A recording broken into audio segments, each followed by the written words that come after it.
Good morning. Buongiorno. Guten Morgen. Welcome to the German Foreign Office. Welcome to the Weltsaal. Benvenuto nella Sala del Mondo. Willkommen im Weltsaal des Auswärtigen Amtes. We're very happy that we can start the Spinelli Forum this year, the first gathering, real-life gathering of this group. My name is Cornelius Adebahr. I'm an associate fellow of the German Council on Foreign Relations, German DGAP, one of the co-organizers together with ISPI of this forum. And we're pleased to be coming together after all the story that was going on before and that prevented us from meeting in place. Those of you who have come to Berlin, you came to a city where both an election and a marathon took place yesterday. The aftermath of the election may again be a marathon of coalition negotiations. You're aware of that. But you also may have heard about long lines of people waiting in front of the election offices.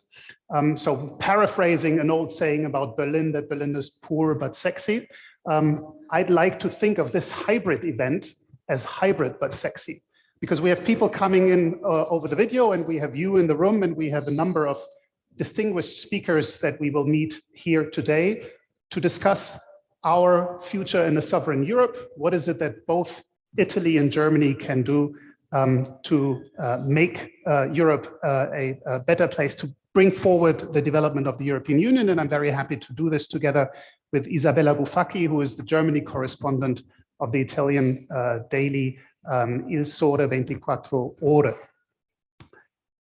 So this is the first time that the group is coming together. You've had online meetings before, you had discussions, you worked on murals, and you have put your thoughts together around this very topic. And it is something where we will now go into a dialogue, first of all, with the State Secretary of the German Foreign Office, Miguel. Welcome to the Spinelli Forum. And without further ado, I would like to ask you to give us an introduction into the topic and to kick us off. Mr. State Secretary, the floor is yours.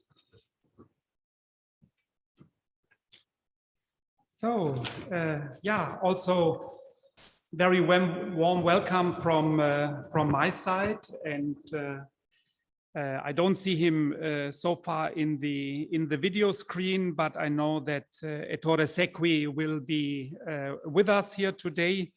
So I'm really looking forward to having this Spinelli Forum really as a live event, which is something really fantastic to have after 1.5 years only with a lot of video conferences. And I remember that we had originally planned to hold the last Spinelli Forum in March 2020, but due to the pandemic, we had to cancel back then.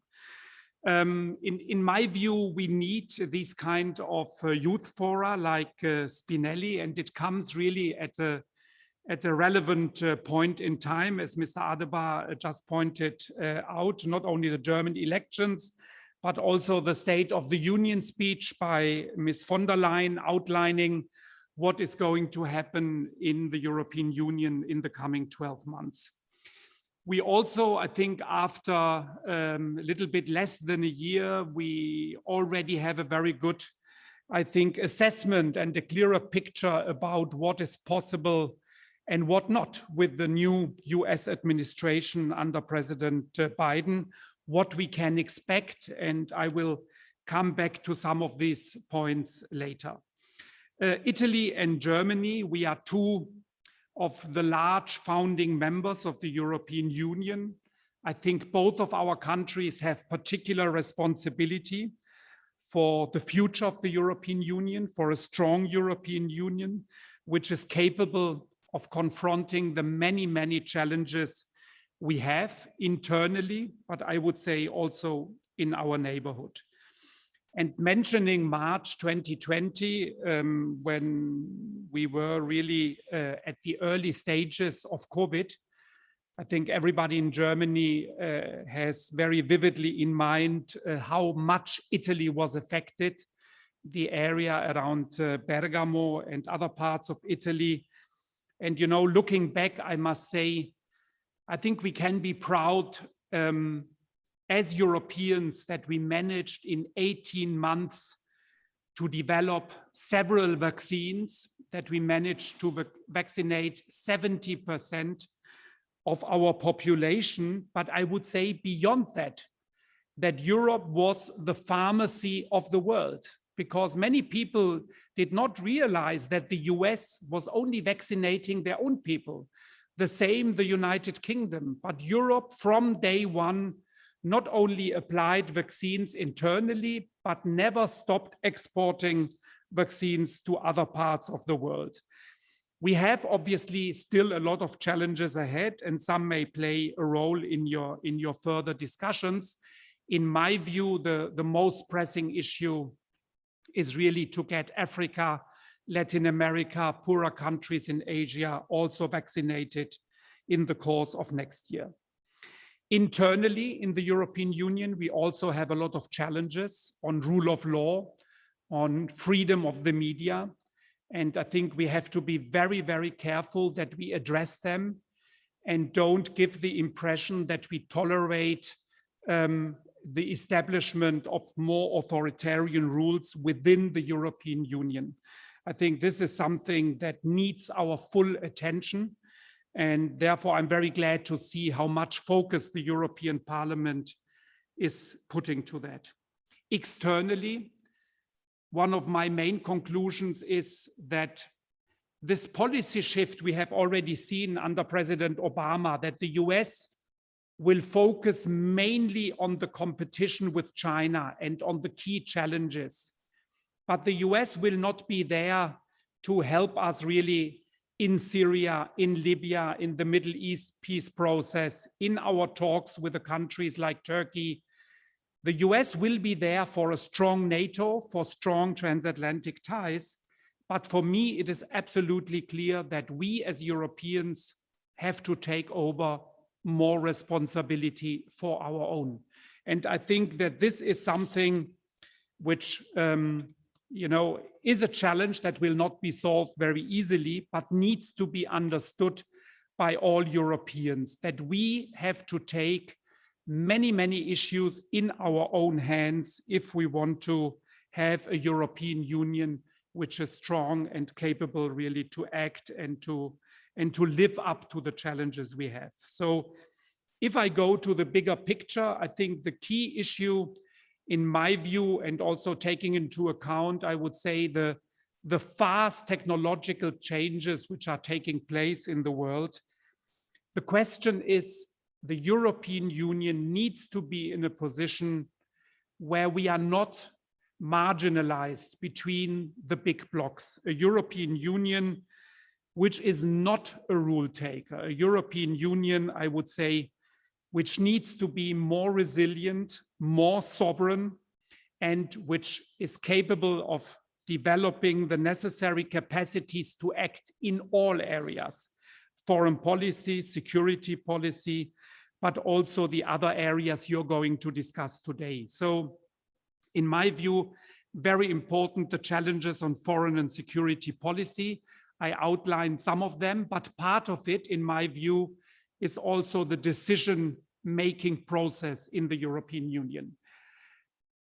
We are very much in favor of qualified majority voting in foreign policy. I know that many have their concerns, but in my view, if we are not capable of reacting faster and taking decisions, we will not achieve what we want to. Second, on economic sovereignty, there very briefly, my impression is we have done a lot.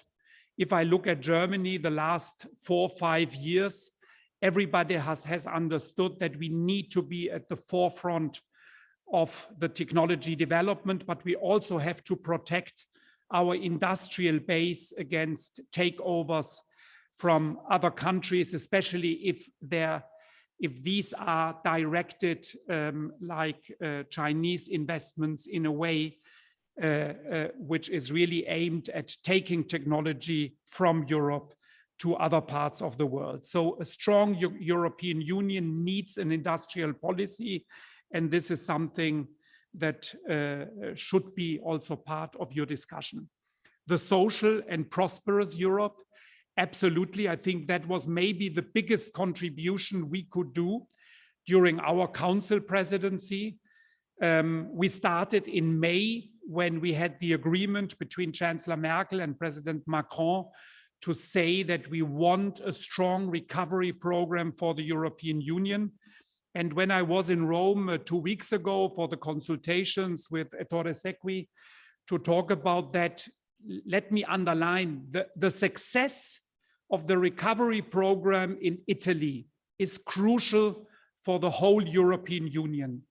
We need to show that with this huge investment, we will really make the step towards more digitalization, more sustainability, and that Italy can lead the way to show that we not only will have a strong recovery, but that we also will make the investments in the future and at the same time maintain social cohesion. Last point, the European Green Deal. Climate policy was at the forefront of the German elections, one of the key topics in the discussions. I think all the ideas are on the table. We want to achieve climate neutrality. We need to have a successful COP26. It was good that China decided not to export any longer coal power plants, but it's not enough. We need more commitment by countries like China in order to achieve our objectives. And we have to do our homework with the so-called Fit for 55 program. 12 legislative acts, which will be decisive, I would say, for the next 15 to 20 years. So a lot of issues on the table for today. And again, pleasure to have all of you here in the Auswärtiges Amt. Thank you very much.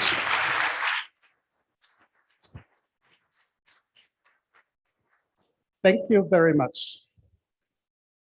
Issues on the table indeed, and this is the perfect way for you to start to think about all the big challenges that Europe has to in front of itself, and what solutions we can find. I must say, very happy that you mentioned the freedom of the media. It is so important, and if Europe was in a sudden, unexpected and exceptional crisis like the pandemic, if Europe was able to become the pharmacy of the world, and no one knew what a pandemic was. And so the way that Europe reacted, well, then we have that power. We know how to do this. And well, for freedom of the press, yes, I hope you will apply the same. So now I think that we are connected. I'm sure we cannot see, but the Secretary General Ettore Sequi, if you are with us, yes? Yes, okay. yes. Very well, then I think the floor is yours. Thanks a lot, and it's a real pleasure to be here today. Dear Miguel, dear State Secretary, distinguished member of the DGAP and DSP, and dear friends of the Spinelli Forum, I'm glad to be with you today, although on a screen, and I share my remarks on the first edition of the German-Italian Young Dialogue. First of all, let me say that I fully agree, as always happens, I would say, with the remarks made by Miguel. Let me also thank the organizers as well as our host from our Auswärtiges Amt for welcoming us and making this event possible, which is extremely important. Italy and Germany are more than strategic partners. Our friendship goes well beyond the extraordinary performance of our trade and economic independence. It is grounded on common interests and values. It is nurtured by a shared commitment to the European project. And as founding members of the European Union, Italy and Germany rely on a long history in fostering European integration. Over the time, we have taken many fundamental initiatives to spread and relaunch such a good cause. And we have done it together, turning many moments of crisis into windows of opportunities. This is also because of the high quality of our political dialogue at all levels. We have summits between our state presidents, many regular meetings between the heads of governments, foreign ministers, and other members of respective cabinets. The parliamentary engagement is as intense as significant too. The State Secretary Berger and I also had a few days ago, as Miguel reminded, in Rome, a comprehensive consultation on the most relevant bilateral international issues. Looking at the upcoming agenda, next week, we will welcome Chancellor Merkel for her farewell visit to Italy. A few days later, President Mattarella will take his own farewell official visit to Germany. It was the first visit of his mandate and will be the last of his mandate. President Mattarella will meet President Steinmeier on the occasion of the awards ceremony of the President's Prize for the Italian-German municipal cooperation. This is truly symbolic of how deeply our local communities and civil societies have become connected thanks to Europe. There is no doubt that Italian and German institutions, business, culture, and scientific communities share a strong bond. Nonetheless, we should ask ourselves what we need to achieve more out of such special relations. I believe that first, we need to invest more in connecting our societies at large and our young generations in particular. If we want to equip our bilateral relations to face a complex, competitive, and ever-changing world, we must engage. You must engage together as young Italians and Germans caring about our shared European future. You as future leaders shall be at the forefront in debating and proposing policy recommendations for our countries, a community of young leaders designing our common future. That's what we need. You represent the one and the only next generation EU, and it will be the duty of today's decision makers to ensure that the recovery plan for Europe unleashes its full potential. Dear friends, a transformational decade lies ahead of us. A simple reinstatement of pre-pandemic growth paths would not be enough. In the last years, the magnitude of the European and national COVID-related fiscal measures reached around 4% of GDP. This sheltered the economy and paved the way for the recovery, but there is no room for complacency. The amount of additional resources required to accomplish the digital and green transitions will be huge. Just to reach the ambitious climate goals set by the European Union, we will need additional public investments up to 1% of the EU GDP per year. This means political and financial commitments well beyond the horizon of next generation EU. We all concur that the green transitions can't wait any longer. Italy and Germany asked for the European Green Deal to be placed at the heart of the EU's post-pandemic recovery plan. European leaders have supported the Fit for 55 proposal to reduce emissions in 2030 to at least 55% compared to 1990 levels. Now, we are working to find the most appropriate tools to implement a Green New Deal that is fair and inclusive, promoting public investment in renewables, biodiversity, protection, the preservation of areas of natural beauty and sustainable infrastructures. I would also like to mention long overdue reforms in the field of migration. The slow pace in the negotiations on the new Pact on Migration and Asylum is in contrast with the new reality of migratory flows towards Europe. We are witnessing new challenges as well as a growing pressure on the traditional migratory routes. There is no time to waste. We need a system enabling us to be resilient and providing effective solidarity to most affected member states. And we need to do it soon. Both Italy and Germany are at the forefront of migration management in the EU. Thus, they can act together as drivers for a change of pace in this field.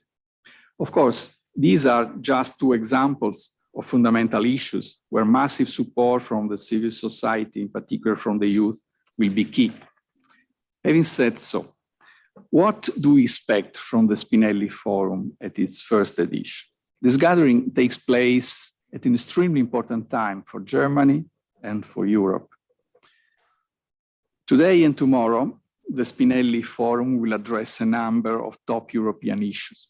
The EU and its member states increasingly face challenges which simply cannot meet outside the European framework. This means also redefining concepts of solidarity and sovereignty in Europe. This is a lesson we must learn from the first 20 years of the new millennium. We can best protect our sovereignty as a group, our interests and our values only when we pool and share our power, when we rely on our solidarity and sense of common purpose. We can easily grasp all this concept when we think about some key words in our recent experience: pandemic, economic crisis, climate, Afghanistan, and so on. Of course, being a plural actor, the Union has to balance diverging interests and sensitivities among member states. To manage differences, it is not an easy task, obviously, especially when it comes to core sovereign competence such as foreign and defense policies. And I very much agree with Miguel when he talked about the need to have qualified majority in foreign policy. We do agree on that. What we need from you in the Spinelli Forum is more suggestions, proposals, and recommendations to traverse it as faster as possible. I'm confident that today in Berlin, we start creating a solid network among Italian and German young leaders who will revive enthusiasm and active support towards European projects. Therefore, I'm glad to confirm that Italy will host next edition of the Forum 2022. Dear friends, Europe faces high stakes and sometimes daunting challenges, but they appear easier to master than those Altiero Spinelli faced as he wrote the Manifesto of Ventotene. We will discuss issues barely imagined at that time. Nevertheless, I wish you and all the young Europeans participating in the conference on the future of Europe to be inspired the same way Spinelli was inspired 80 years ago. Thank you very much. Thank you very much.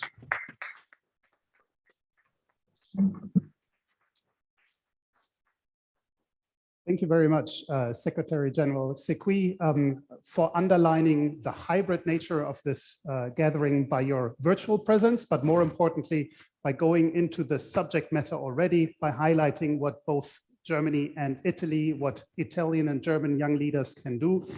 Also, Mr. State Secretary, you in passing and very subtly mentioned the 4 working groups that you have been distributed to and that you will keep working over for the next 2 days. This is a group of 66 individuals that are committed to the cause of German-Italian friendship and to Europe, and you will be talking to them in just a minute. We will have a chance, and you will have a chance to address those 2 state secretaries directly. But before that, there is a word of the organizers. Cathryn Clüver Ashbrook, the director of DGAP, will greet us via video, and for a very good reason, because she just gave birth to a 2nd child last week. So let's hope she took the video before. On behalf of the German Council on Foreign Relations, welcome to the main conference of the German-Italian Young Leaders Forum. I'm Cathryn Clüver Ashbrook, the director of the DGAP, and I want to welcome you to the Federal Foreign Office on our behalf and thank in particular State Secretary Benedetto della Vedova, State Secretary Miguel Berger, all of our distinguished speakers, and those of us who will be joining this convening virtually today. And of course, a warm welcome to the participants of this year's Spinelli Forum, who will make this conference a singular. Pleasure to speak to you a couple of weeks ago when you were first launching your initial deliberations, workshop on July 1, and to see how this format functions even in an entirely virtual space. But we are all the more happy to welcome many of you in person for this first hybrid fusion. After a year and a half of mostly digital exchanges, it is wonderful to see that many of you will have their first in-person encounters as part of this vital German-Italian dialogue. The Spinelli Forum this year is titled Our Future in a Sovereign Europe. But it's really about your future, first and foremost, because the challenges on this global agenda, on this European agenda, are the ones that will really challenge your generation and will demand all of you to find the right, the functional, the impactful answers. The EU faces a number of critical challenges, and not just in the years ahead, but truly in the months ahead. COVID, choices around the economic recovery, of course, climate change, and the successful transformation of European economies in light of that climate change. Those are critical on the agenda for many national and subnational European elections, but they are the daily issues that all of you contend with in your various positions. Germany and Italy have key roles to play in tackling these problems, in strengthening Europe's internal cohesion and its external sovereignty. And that's why we are so happy to support dialogue forums like the Spinelli Forum. It's a great opportunity to assess the EU's internal and external capacity to act, both from that distinctly German and Italian perspective, but to do it in context of what Europe will need as it moves into the third decade of the 20th. An opportunity to discuss concrete recommendations toward answering the most pressing problems of our time. We think this is a very unique and opportunity and venue to bring new energy to these questions, to bring closer collaboration and cooperation, and to nurture these personal connections among young leaders. These younger voices that will weigh in on these critical debates and that will steer them in the decades to come. So I want to take a moment to thank again our partners on the German and Italian side who were instrumental in making this conference possible, the Italian Ministry of Foreign Affairs, ISPI, our partner think tank for this project, and of course our hosts, the German Federal Foreign Ministry. I wish you a great 2 days of discussion and deliberation. May it be fruitful, may it be argumentative, may it be controversial, but may it first and foremost be inspiring and impactful, because you will be the generation to take on these critical questions and to make the change. And for that, we trust in you, we're proud of you, and we wish you a very good 2 days of discussion, and I look forward to hearing about your results.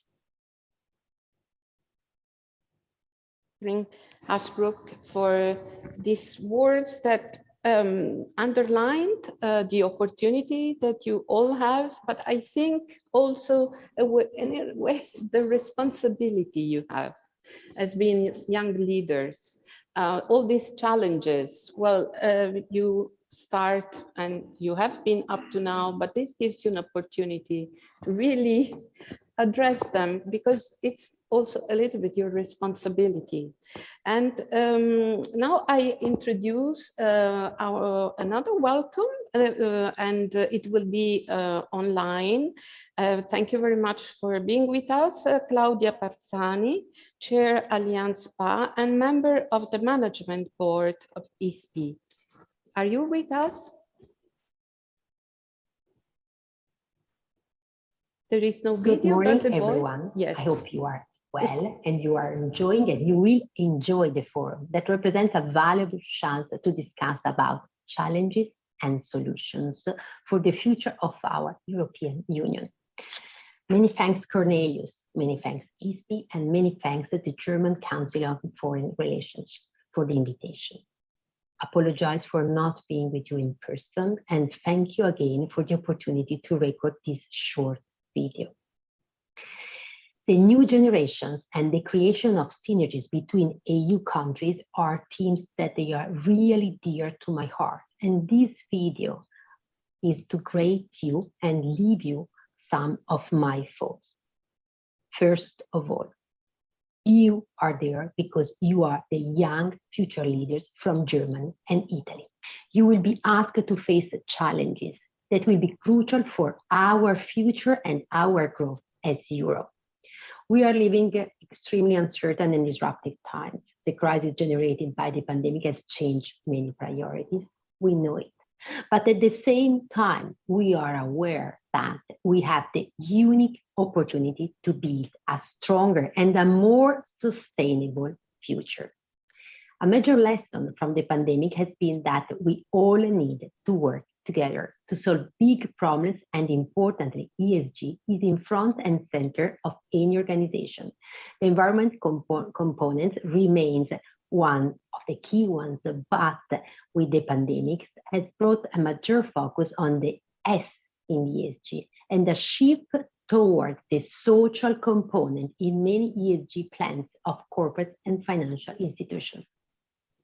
Businesses have understood that people are their most important asset. That is fundamental to protect health and well-being of the employees, to defend human rights, to understand the needs of a broad spectrum of stakeholders, to enhance diversity and inclusion, to let all the talent flourish, to innovate and face these challenging times. Disruption demands innovation, and the way to spark innovation is to harness the power of different ideas from diverse group of people. Diversity is a strategic and business issue.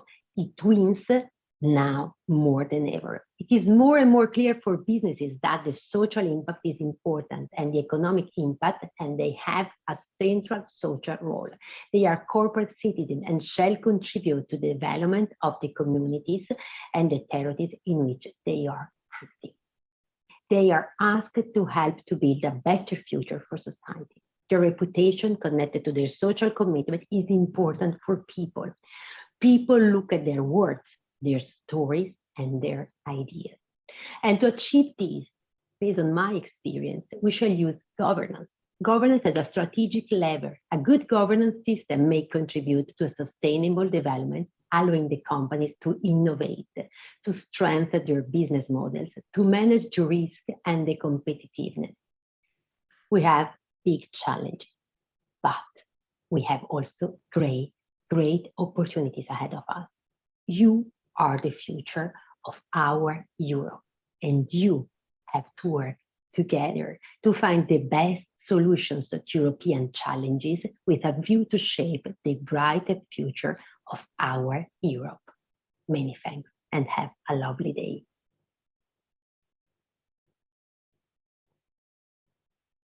Cathryn Clüver and Claudia Parzani on behalf of the hosting organizations.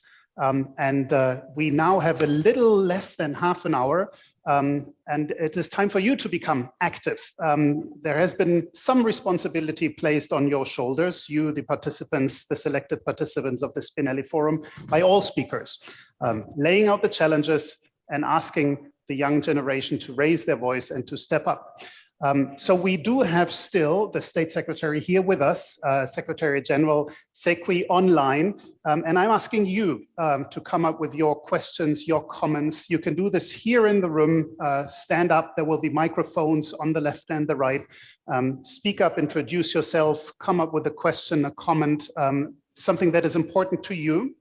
And while you're thinking about this, we do have one more speaker, Virgilio D'Astoli from the European Movement Italy, who is online and who can highlight just maybe in a brief comment another view from Italy. But then again, you are encouraged to come up and speak here or online. We will see your questions on the screen.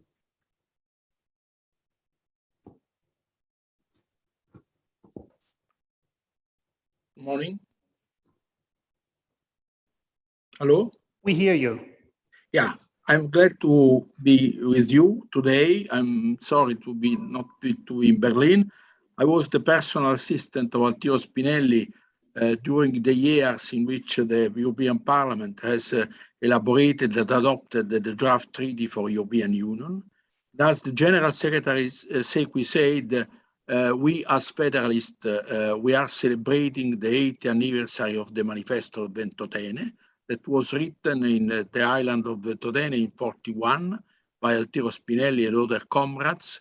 The idea of this group was that democracy would have won after the war, but the only way to assure a strong democracy was not to recreate and rebuild national democracies, but to build a European Federal Union, because that was the only way to assure that democracy could be not vulnerable, fighting against two complementary enemies, the absolute sovereignty and the nationalism.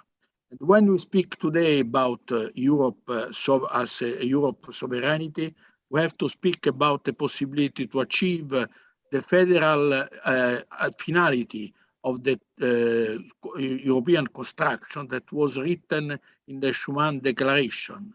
And I think that the message of the Manifesto Ventotene is today more relevant than before, because all the things that the General Secretary said and our colleagues said is that the European Union is facing of a lot of problems today. And the only way to face and to solve these problems is to go in the direction shared and indicated by the Manifesto Ventotene by Spinelli and his comrades. And I would say also that this year we are celebrating the 100th anniversary of the birth of Sophie Scholl. Sophie Scholl is born in the 9th of May 1921. And this year we celebrated in Italy also the 100th anniversary of Sophie Scholl that created in Germany the Vice Rose, that was a kind of federalist movement also in Germany.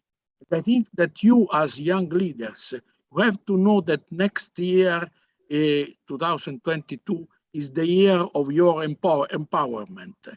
You have to use your capacity to suggest, but also to deliver, to use the occasion of the conference on the future of Europe, to use this conference as a place of participatory democracy to put on the digital platform on the conference and on the debates that our governance will organize at national level, your ideas and your suggestions. As President Mattarella said in Chernobyl, after the conference, we have to open the way for a new treaty instead of the Treaty of Lisbon. That is the main issue, the main problem that we have to discuss during the conference on the future of Europe. And be sure, because I saw yesterday the debate in Strasbourg discussing about democracy and common values, that the majority of the citizens in Europe want more Europe, more democratic and more resilient Europe. And to have a more democratic and more resilient Europe, we have to come back to the message of the Manifesto Ventotene, to the message of Sophie Scholl and the Vice Rose, because the only way that we have to work together, and you as young leaders, you have to work in this direction, is to fight against these two enemies that were indicated by Altiero Spinelli and his comrades, the absolute sovereignty and the nationalism, because these two enemies are able to make more vulnerable our democracy. That is the reason, because I am very glad that you put on your agenda the question of sovereignty of Europe. But as I said, the only way is to build a federal Europe. That was the main message of the Manifesto Ventotene that was translated in all the European languages. And we will translate it also in the African languages when next year we have a European Union and African Summit, because that is the message, and the message is relevant also today and not only in 41.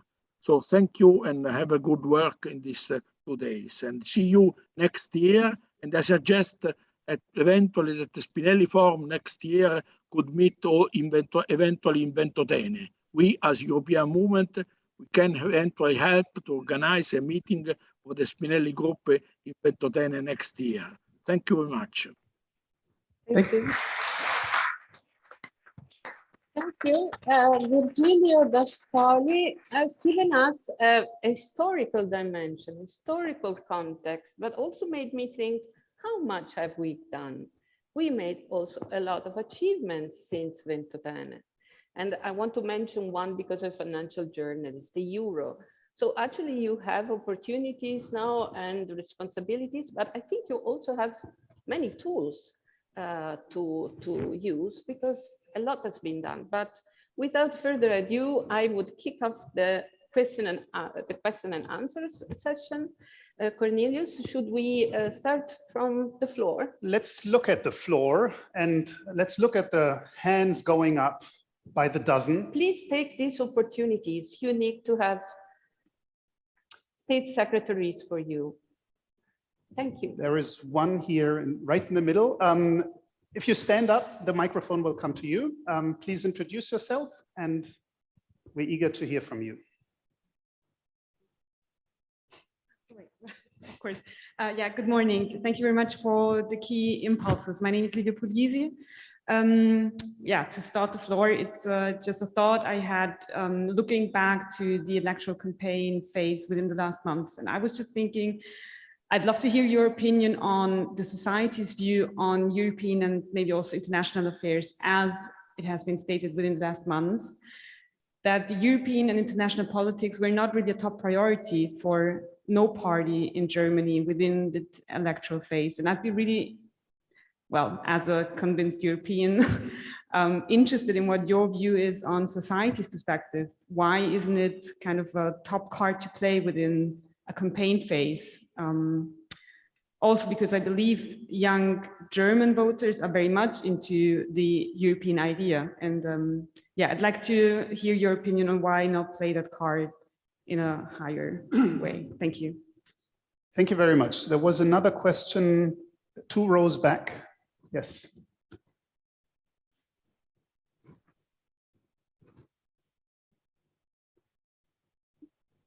There we go.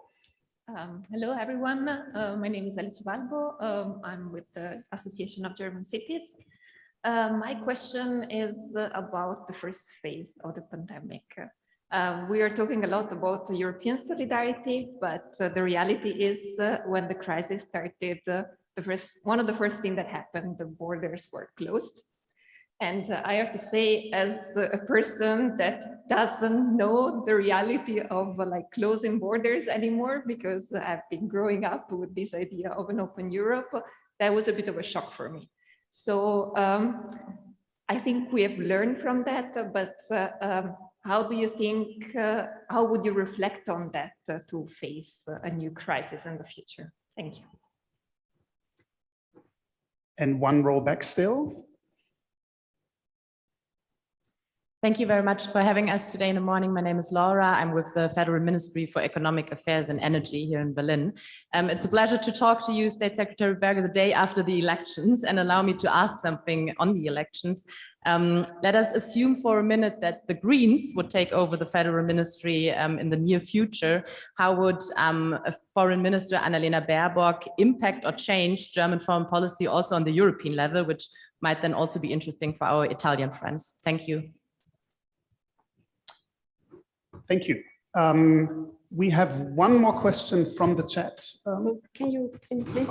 Yes, Luigi Scazzieri from the Center for European Reform, joining from Brussels, is asking directly to you, Secretary Berger, because you spoke of the need for QMV in CFSP, or for qualified majority vote in the Common Foreign and Security Policy.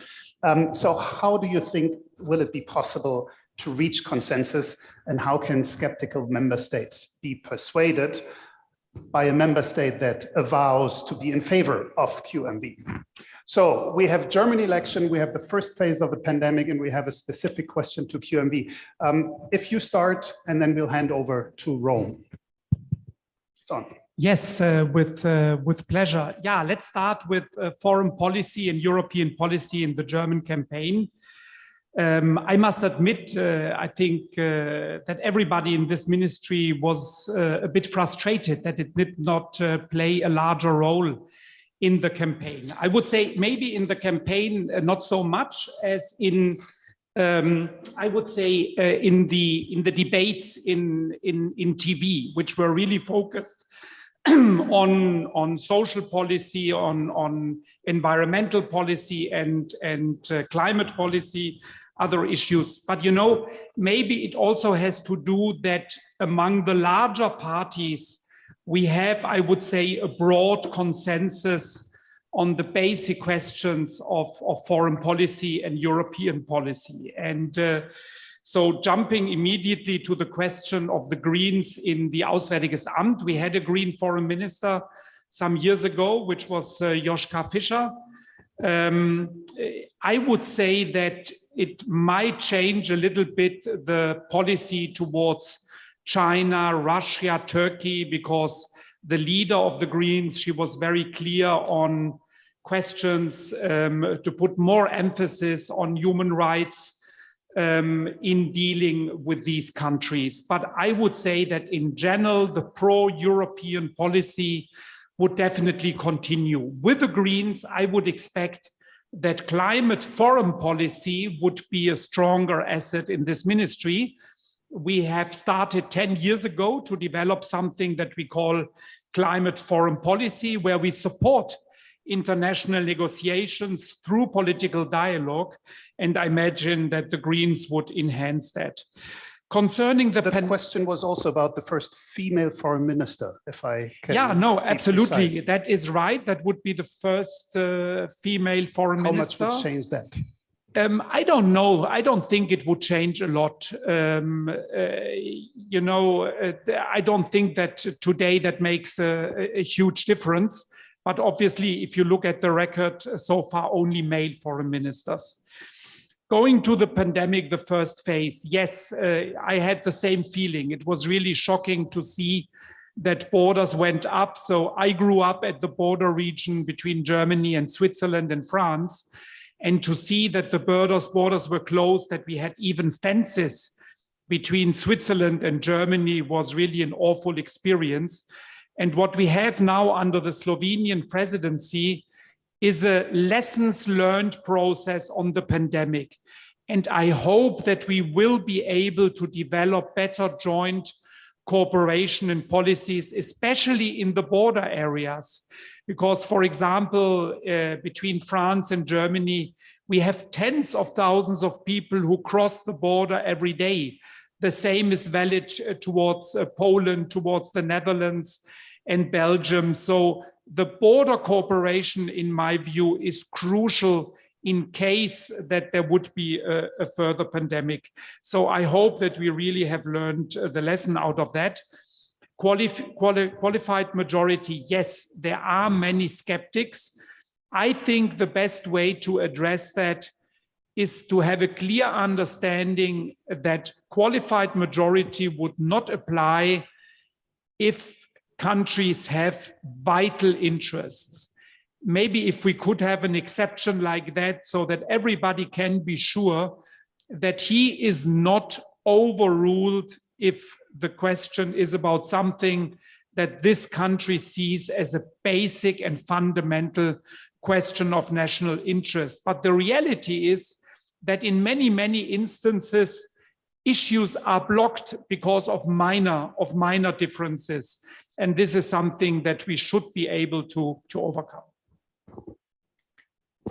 I think that the same questions should be answered also by Secretary General Ettore Sequi. Thank you very much. Thanks a lot. I believe that, again,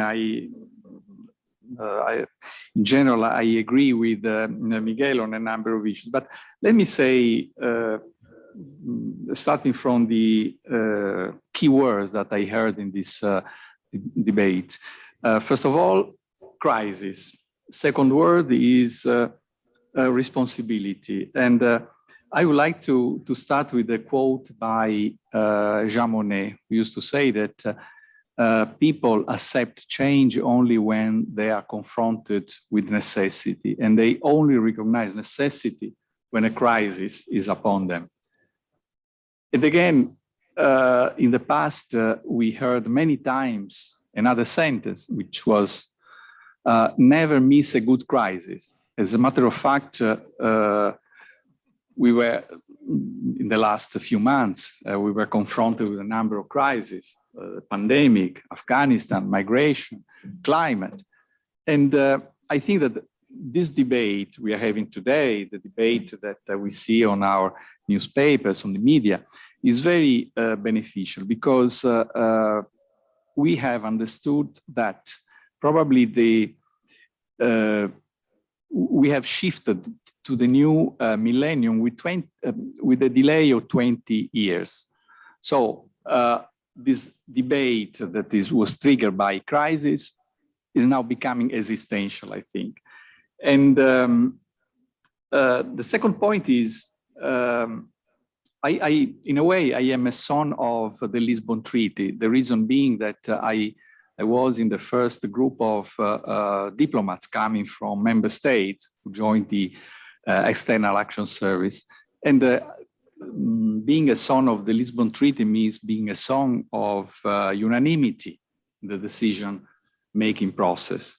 So I very much agree with what Miguel said about qualified majority. And another word that I learned in the European system is process. So what I mean is that we can start, for example, this long process that hopefully will bring us to or take us to the qualified majority with a creative mechanism. For example, coalition of willing on certain issues.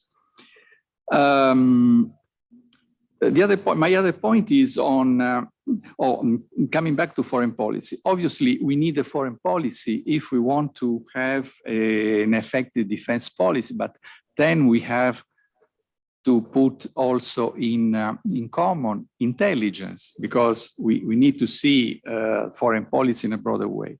And I think that the crisis in Afghanistan taught another thing, that either we are so brave, so visionary to understand that we need to make an upgrading in terms of foreign policy, defense policy, intelligence policy, or simply we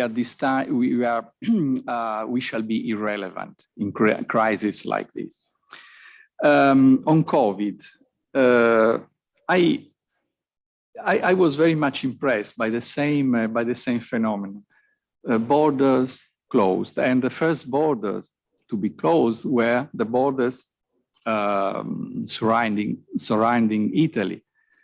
And I am, as I told Miguel when we met in Rome a few weeks ago, here it comes another word, which is solidarity, which is a crucial word in our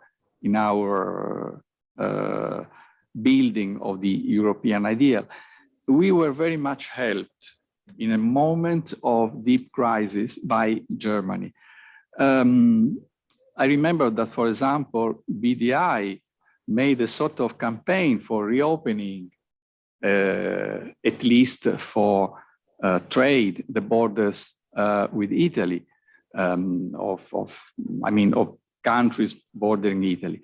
And I think that moment was the kind of the rollback moment. So we have learned a good lesson from the management of COVID in terms of borders, in terms of vaccination, in terms of having a common and more coordinated health policy. And I think that just closing the loop and coming back to my first statement, as European, we are able to take advantage of crisis, and this COVID crisis taught us a good lesson, that either we try to address problems together, or simply we will be unable to solve them. Thank you. Thank you very much, Mr. Secretary General. I'm hearing that we may have a couple of more minutes. This State Secretary is going to stay on. So I'm look again at the floor. Questions and comments. I see a hand raised at the very back and then here on my left in the far room, please. With a microphone, introduce yourself briefly, and then we get a second round of responses. Yes. Thank you very much for giving me the opportunity to speak and to raise my question. My name is Jan-Marc Schwittal. I'm a PhD student. We are here at the Young Leaders Dialogue, and as pointed out, some of the topics that we're discussing here are not only a challenge to us, but also the task for us as the young generation. Now, my question would be how to give more space to the young generation.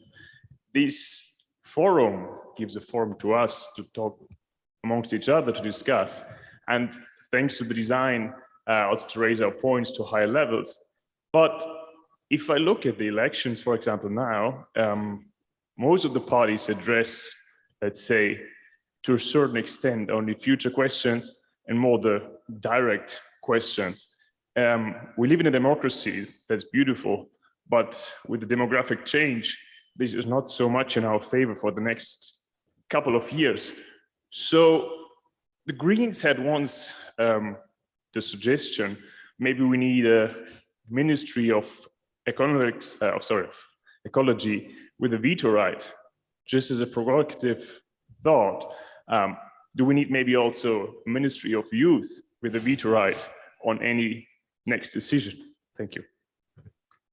Thank you. There was one more question here. The microphone is coming from the right. Yes, you're right.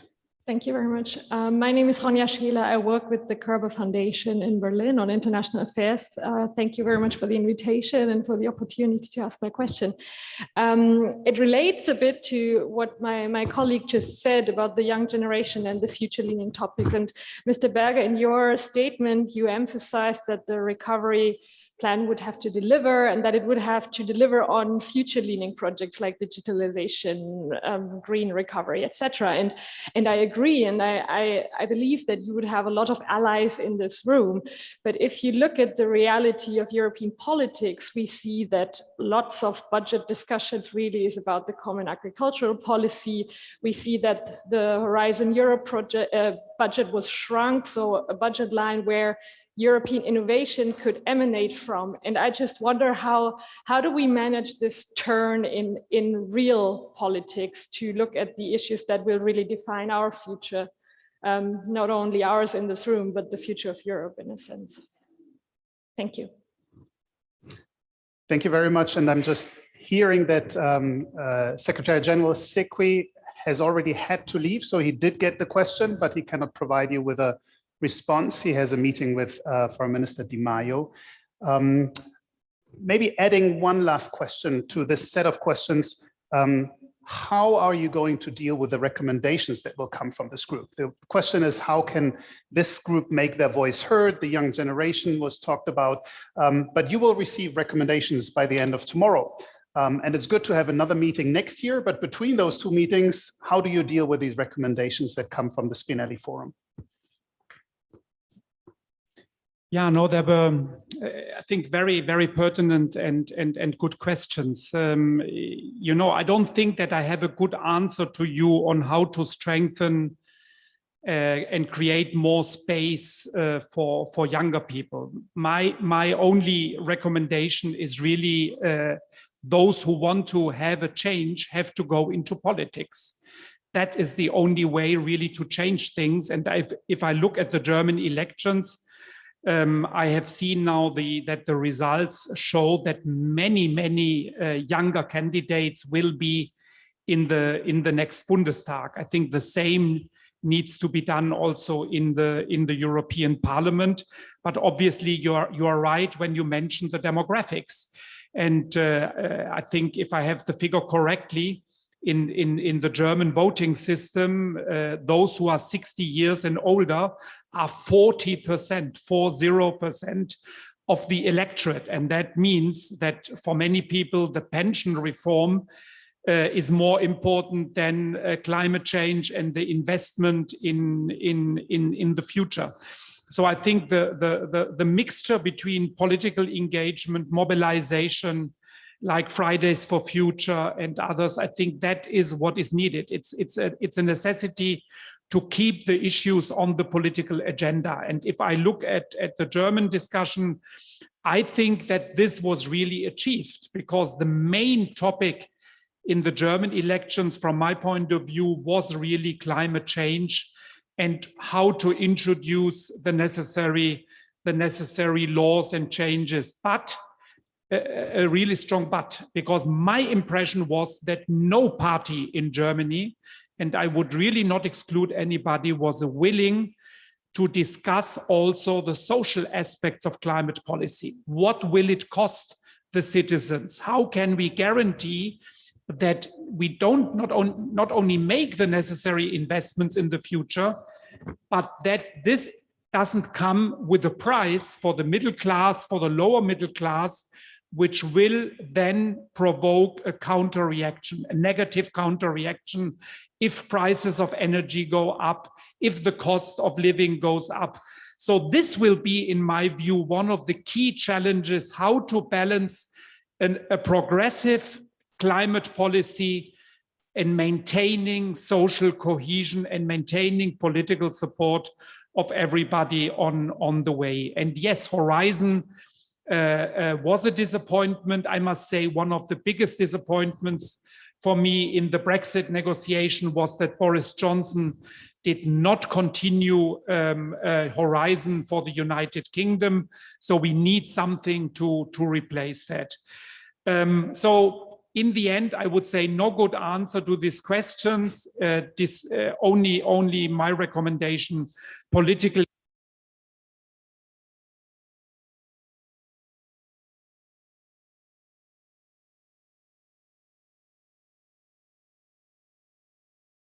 And with the other line ministries who are part of the discussion. And then I think at the latest next year in Italy, you will come up with the question, what has been implemented? And then we can look at the results together. It will come back to haunt you. Thank you. Well, this is a good way, I think, to end our session, which was very stimulating and given you a lot of food of thought for your next days.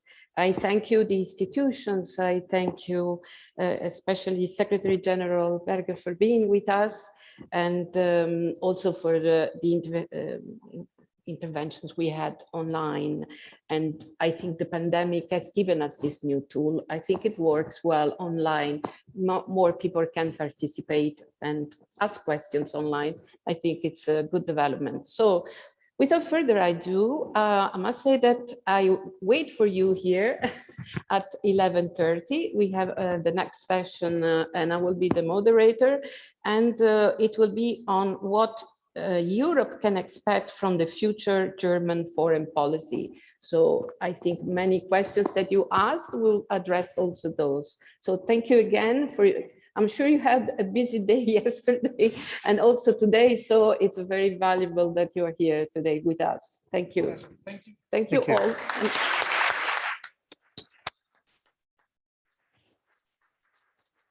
One last technical remark before you enjoy the coffee break.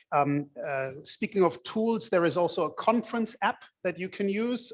You can be in touch with the colleagues who can't make it to Berlin. And if ever you wondered what GIYLD behind our back means, obviously the German-Italian Young Leaders Dialogue, imagine a hashtag that is before that.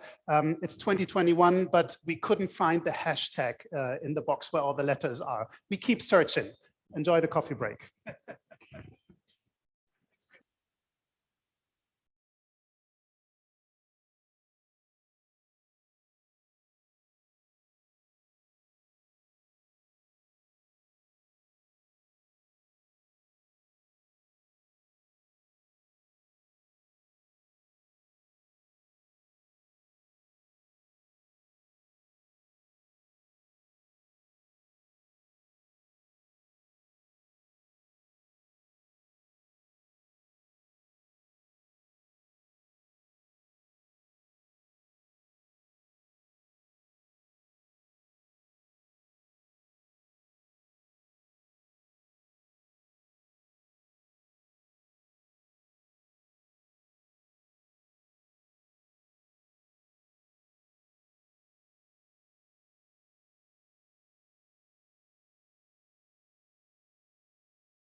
Check, check, check, check, check, check, check, check, check.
5, richtig?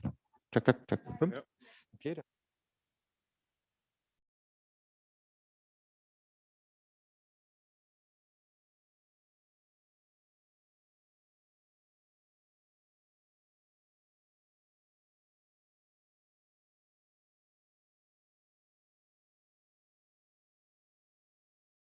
Sechs.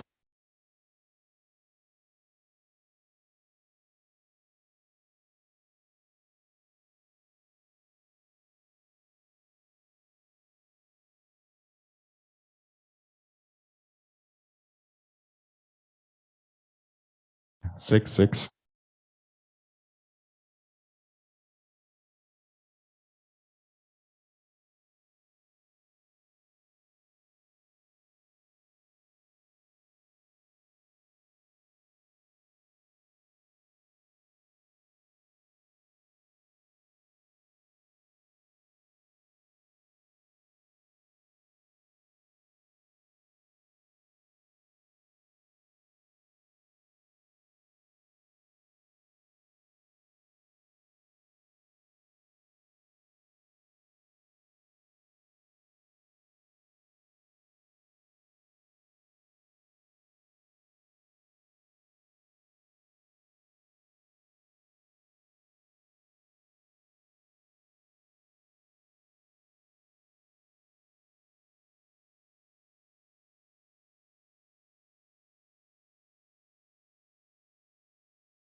Hello.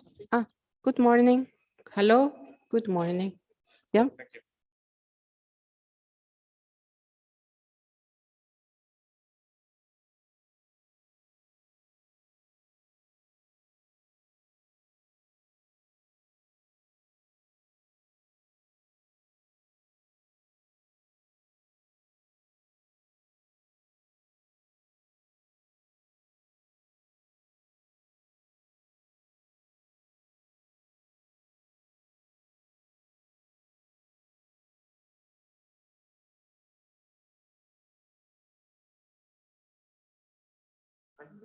Hallo?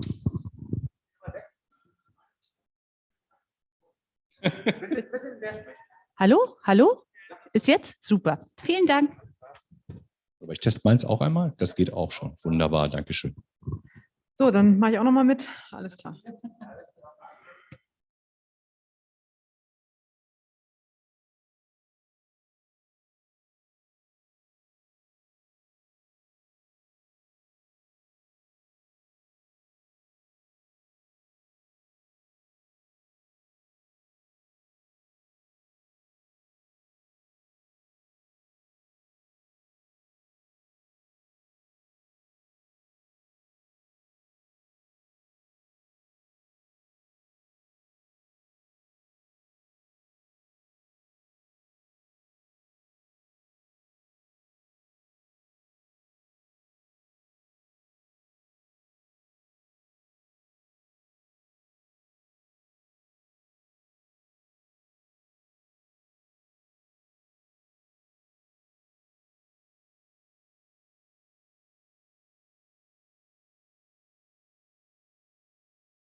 before we start, we have some empty seats on the front. So if someone likes to move forward, you can occupy these seats because now they are free.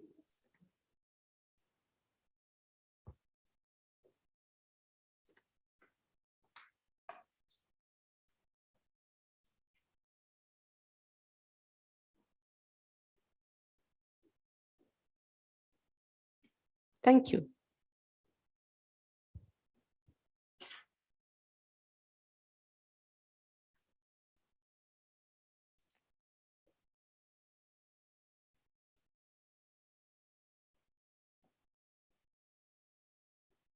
That's it here.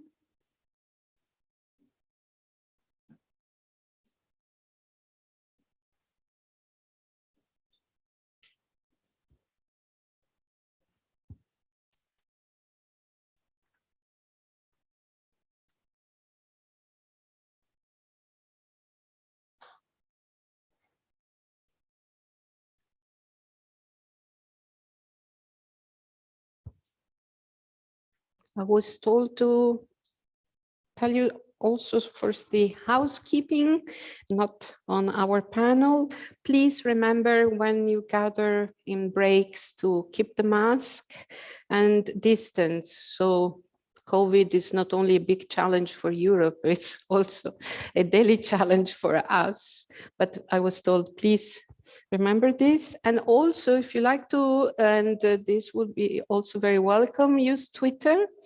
It's an hashtag, and then it's the key magic word here that you see behind us, but we couldn't have the hashtag, so if you like to use it.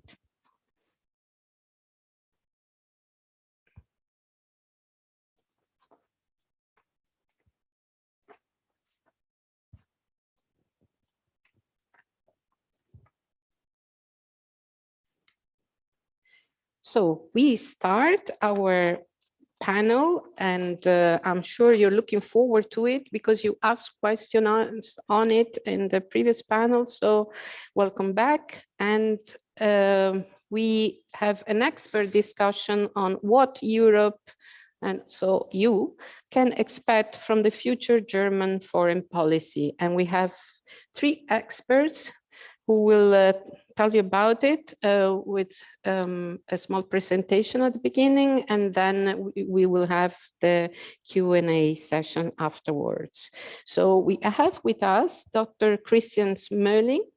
He is a research director of DGAP, and his areas of expertise are security and defense, military capabilities, defense industry, and security, and EU common security and defense policy, and NATO. Then we have Dr. Claudia Schmucker, and she's head of Geo-Economics program at DGAP, and her areas of expertise are global trade policy, globalization and the world economy, G7, G20, international economic organizations like WTO and IMF, transatlantic economic relations, and European foreign trade policy. And as we say, last but not least, Dr. Kika Vinke is head of climate and global affairs program at DGAP, and her areas of expertise are the very hot climate, migration that was also mentioned today, civilian crisis prevention. I have many questions on that, if I can ask questions, and the impact of climate on human development and violent conflict. So without further ado, we start, and please, the floor is yours, Christian. Thanks very much. Yeah, as you asked us to say something about the future German foreign and security policy, I, of course, took this morning a look into my crystal ball, and here's what came out of it. So first of all, Merkel time is not over. Sorry for all those who have written about it and read about it. There was, I don't know, numerous articles about the era of Angela Merkel comes to an end. she will stay in government. It's a carekeeper government, as it's normal, I guess, not only for Germany, but also for other democracies, that first of all, we build a new parliament, and this parliament elects the next chancellor. This will take a while, and that's the second point. Let's say the most likely, so I'm following here a little bit the discourse, the most likely situation we are finding us in is we are going to have a three-party coalition this time to get the majority, and by that to elect a chancellor and a government. However, these two choices that we have are rather important for the potential course of security and of foreign and security policy in Germany. So on the one hand, what we call is the Jamaica coalition is the Conservatives, the Green and the Liberals. And the other one is the Traffic Light coalition, which is the Social Democrats, the Greens and the Liberals. So these two are the kind of most likely. Why? Because you could get from the elections yesterday that there is the will, or that there's at least a last aspiration for change. You can see that the two smaller parties, the Liberals and the Greens, basically increased their votes, or at least stayed where they are, where those who have been in party also either stayed at the same figures or have decreased significantly. So there seems to be an interest in change, and these two options, Jamaica or Traffic Light, are possibly the most important ones for this type of change. And to form a coalition out of three parties just takes time. So we may have a situation where Angela Merkel may even give the Christmas speech to all of us here in Germany and to all others who would like to see this on TV. And we may only have a new government at the beginning of next year. There's also other scenarios that this all crumbles, and we may even get back to what was called a grand coalition. For God's sake not, but that could be a situation we may well find in, because we had a breakdown of negotiations last time already. So this is nothing which is out of the cards already. I have to admit, at that point, my crystal ball basically stopped speaking. But these two options describe possibly the gap between what are the foreign and security policy challenges that any government, be it Jamaica or be it Traffic Light coalition, will basically have to face. And the amount of work that possibly needs to go in there. And the interesting thing, maybe I'm here diverting a little bit from my notes, is if you take a look into what is the biggest challenges for this country, they sound domestic. So it's technological innovation, digitalization, it's climate change, it's a little bit of security. But especially the first two ones, it sounds like it's domestic. But immediately you figure out you can't solve any of these domestic challenges without having the international support, so to say, and without also contributing to international solutions. So therefore, foreign policy, which hasn't played any role in the elections, or a marginal role, will soon be part and parcel of all the solutions for the biggest societal challenges this country has. And therefore, if you then take a look into the different formations, the interesting thing is, I would say it here, I'm purely speculating, that a Traffic Light coalition would be very interesting for foreign policy, but may neglect the area of security and special defense, where a Jamaica coalition may be very much in favor of giving more to a security and defense priority, because especially of the conservatives in there, but may stay on key areas limited with regard especially to China, but also possibly with regard to technology and climate, because here the two smaller parties basically have to find a deal among themselves. So the biggest challenges I already named then are, what are we going to do with China? What are we going to do with security, technology, and climate? And just to give you possibly a last glimpse, we are still in this country in a mood over the last 30 years that the German model has worked out so far. And only if you take a look into the last 3 to 4 years, you can see how more and more we lose, Germany has lost options and the capacity to act in these key areas. And it takes, or one would diagnose that the current government has not had the option, or had the option, but has not come up to speed with these challenges. Because on security, we always trusted the US and the transatlantic alliance. On society and on rule of law, we trusted the European Union. On trade, we trusted into our very special relationship with the Chinese. And all these things we put question marks behind, but we currently don't see the solution. And that's where we currently stand. So whatever government comes up now will soon figure out that international politics is a key area. And I say this with the bias of being somebody who works on international politics. But the good thing is we have two people here who can say more about these key areas, which are sitting over there. So I can close my book now. Thanks very much. Thank you. Thank you. Thank you for introducing the topic so forcefully.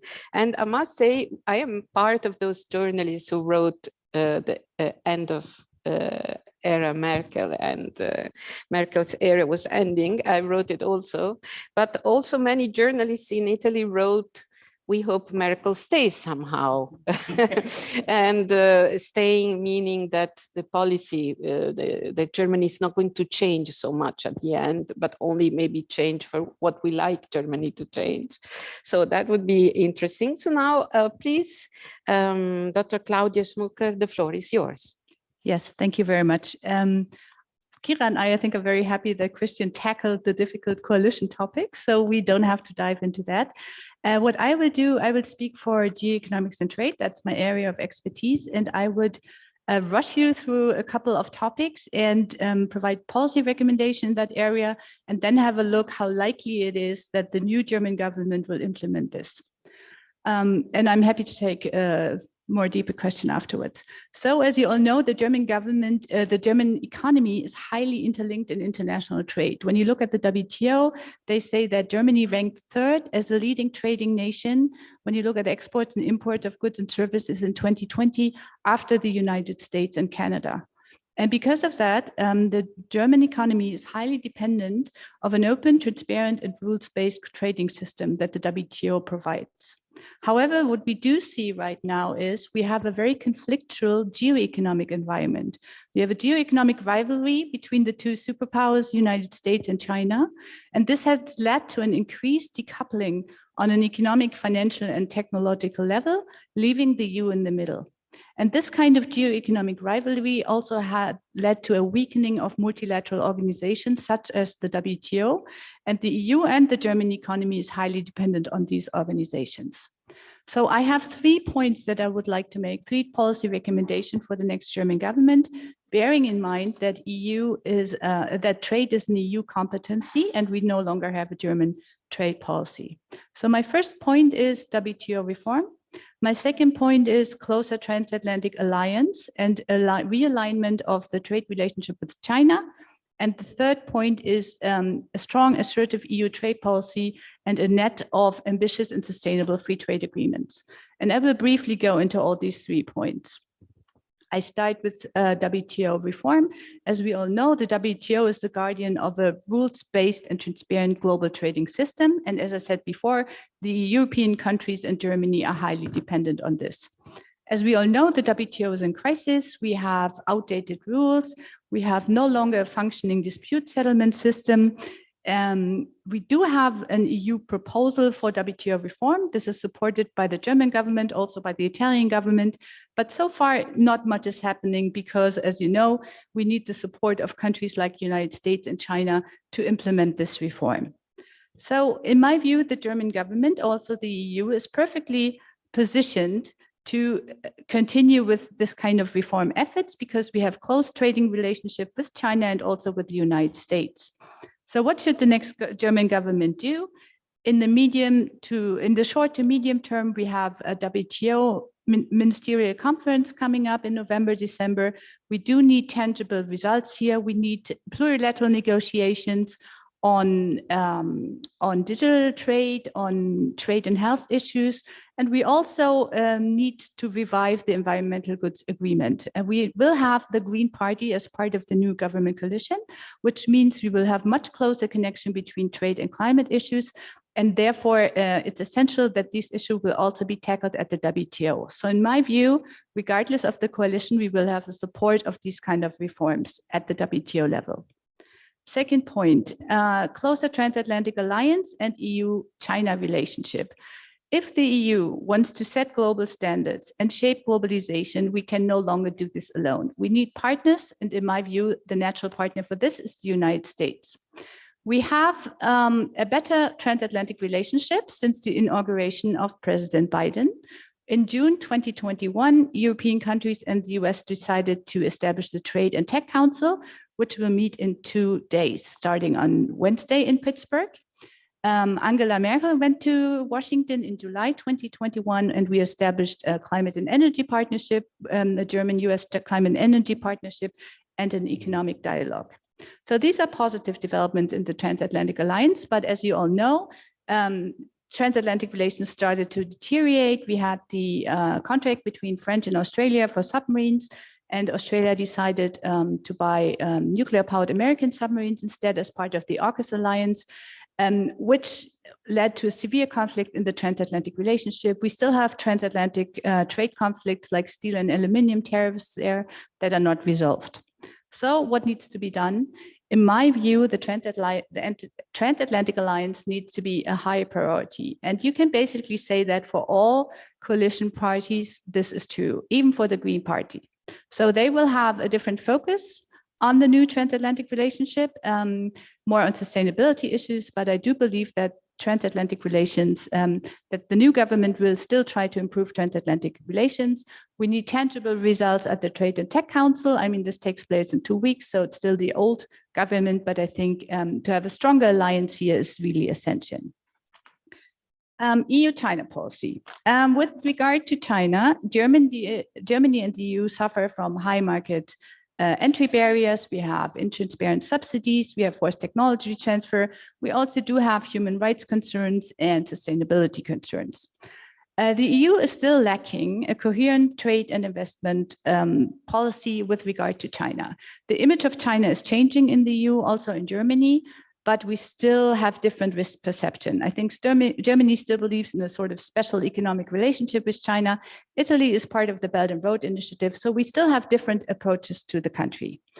What needs to be done? We need a common European position to deal with China. And I think all major parties agree that we will have a much tougher stand regarding China in the trade and geo-economics area.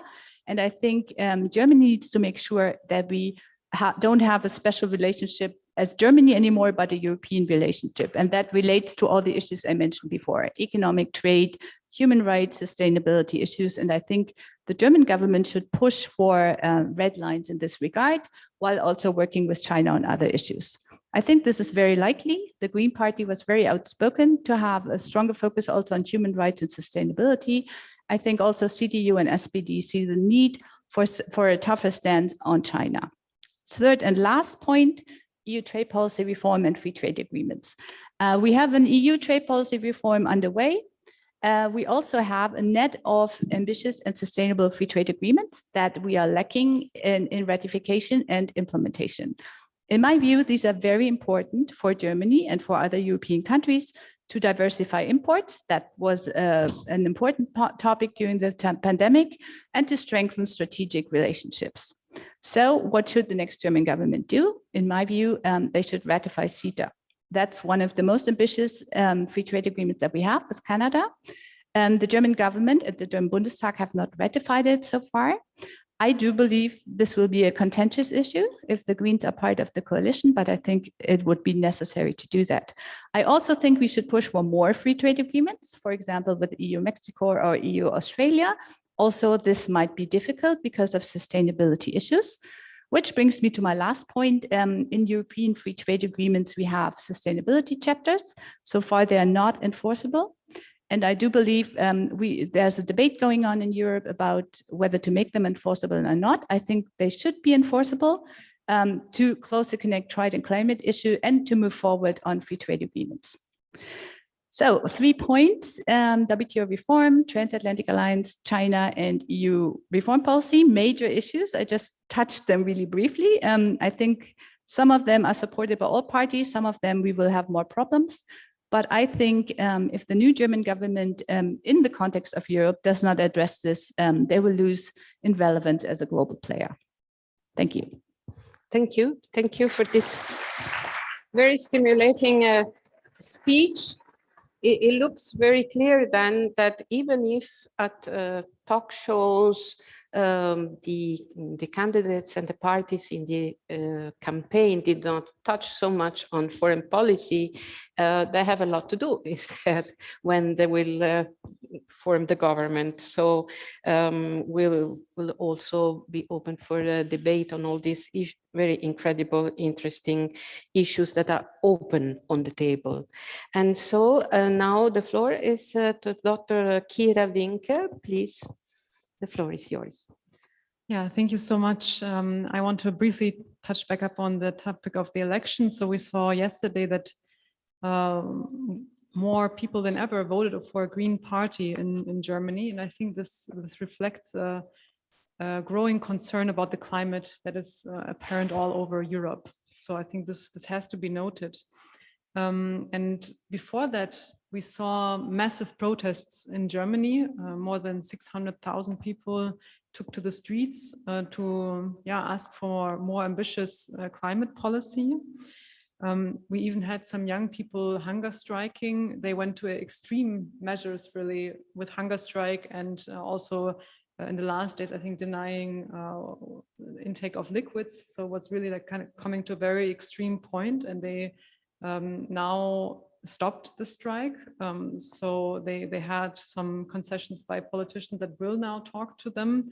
So we see this, and Christian and I have talked about this before, there's also this kind of dividing lines that are becoming apparent between young voters and older voters. And I think one of the key issues that has to be addressed within the next government is how this potential divide can be overcome. So how, and this not only goes between young and old, it also goes between the different beliefs within the party system. So I think this is, and in this case, the election was quite promising that there is a strong middle in Germany that will shape our future policies, although it cannot yet be said what coalition will take place. But I also agree with what was said on the likeliness of a Green Party being part of the government. And this will definitely change the political landscape here in Germany a bit.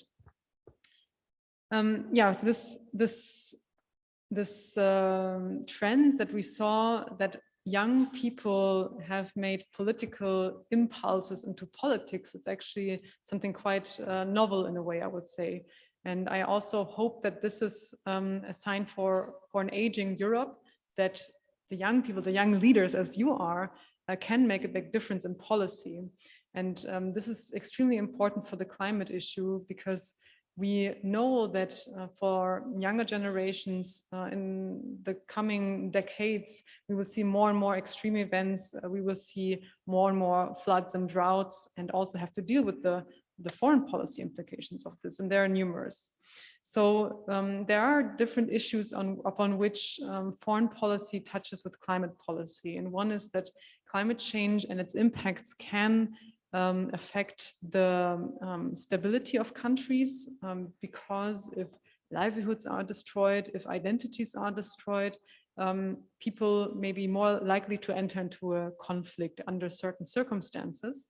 For example, there is a wealth of studies now out on different preconditions through which after a climatic event, conflict becomes more likely. For example, if the country is ethnically fractionalized, if there's already existing tensions, if there's no minority representation, if the country is very much dependent on agriculture, which many countries across the world are.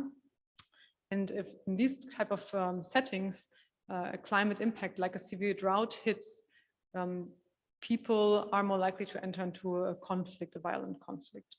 And of course, there are measures to prevent this, so it's not an automatism. And of course, conflicts are multi-causal and have various drivers. And the issue is that we have to identify how this knowledge about the interlinkages of climate change and conflict can once be expanded, because I think we're still in many contexts not yet clear how climate change will interact with these different conflict drivers. And on the other hand, how do we operationalize this knowledge? I think this is also key for our understanding of security policy in the future. So for a policy recommendation, I think it will be key to improve the training capacities of both civilian and military peacekeepers, so that they can become aware of climatic changes. Because when we look at peacekeeping missions, that, for example, Germany is involved, Italy is involved, these are highly exposed countries to climate change. For example, if we take the German engagement in Mali, we know that in the whole Sahel region, we have seen intermittent droughts. We know that an increase in the number of hot days will severely threaten traditional agriculture to the degree it becomes questionable how people that are currently living there and a growing population will survive in these areas. So there's quite a few challenges lying ahead of us. And I think we have to basically do a kind of climate proofing of existing institutions, like our foreign policy institutions, like our defense institutions, to see are they able to operationalize the knowledge on climate change and security. We have taken first steps. So Germany has been quite active in this while they had a non-permanent seat in the UN Security Council. It was a difficult period. It was 2019, 2020, when the Trump administration was denying climate change. So no huge progress was done, but the subject was repeatedly put on the agenda of the Security Council. And Germany founded the so-called Group of Friends, a group of UN member states that kind of want to anchor this topic in the UN Security Council. And now under the Biden administration, they have now also become a member of the Group of Friends. So there's a bit new momentum now happening. And Germany is currently financing a climate expert in a UN mission, in a UN Somalia mission, UNSOM mission. And I think this has been a very, very successful example of how important it is to anchor this knowledge in these peacekeeping missions. And I think this should be streamlined because the demand is huge from what I hear from this mission. It should be streamlined all across UN peacekeeping missions. Maybe one more topic I want to touch upon, because the focus is now for the climate community to look also at the COP in Glasgow. And before that, of course, also to the pre-COP. And we are hoping, of course, to see more ambitious, basically, implementation of the Paris Agreement. So we want to learn how the rule book for the Paris Agreement will be basically written out. This is not yet agreed, and it's a huge topic, especially when it comes to, for example, Brazil, that wants a different emissions accounting system than other states. And I foresee quite a few challenges in these negotiations around it.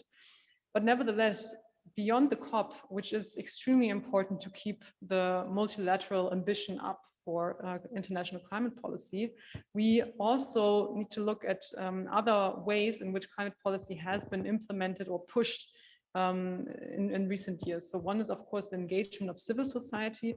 The other one is also the putting before courts. So we've seen in the German Constitutional Court that the policies with the climate protection law were not sufficient, that they had to revise this law and revise the adjacent policies.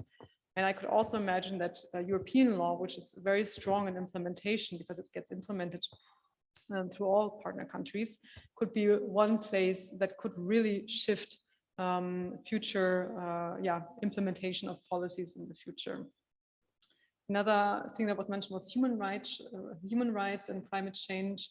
Germany is a member of the Human Rights Council in the UN, And there we should advocate for the right to a safe environment, to a clean environment. I think this will be also on the agenda, and it kind of is a complementing aspect with regards to the climate and security nexus. I think the complementing aspect to this is the climate change and human rights nexus, which I think is hugely important to mention the two of those. I think I'm very eager to learn from your questions, learn from your ideas on how to address these huge challenges. And I'm very much looking forward to our discussion here on the panel as well. Thank you. Thank you, Kika. Ivan? Thank you, Kira, for the international dimension that you've given to our climate challenge, bringing it on the human rights dimension. That's very interesting, the nexus that you said, but also the developing countries. In the previous session, we were told how important it will be to bring the vaccines to underdeveloped or emerging countries and economies and developed economies. And I think the same will be on climate. And if we don't realize that early enough, I mean, if we don't act early enough, the climate problem, it will not only be, I think, China and the US, but all the emerging worlds. And as you said, so we can open the Q&A session now. I would take one question at a time, differently from what we did earlier, and be very precise and direct. And we deal with one question at a time, but I hope we cover as much ground as possible. So we start with the first question here on the second row. The microphone will come. It's here. Yes, if you can stand up and tell us also who you are. Hello, Jan Wilker, my name. I'm working at the Goethe Institute, coordinating a project on youth employment in Italy at European level.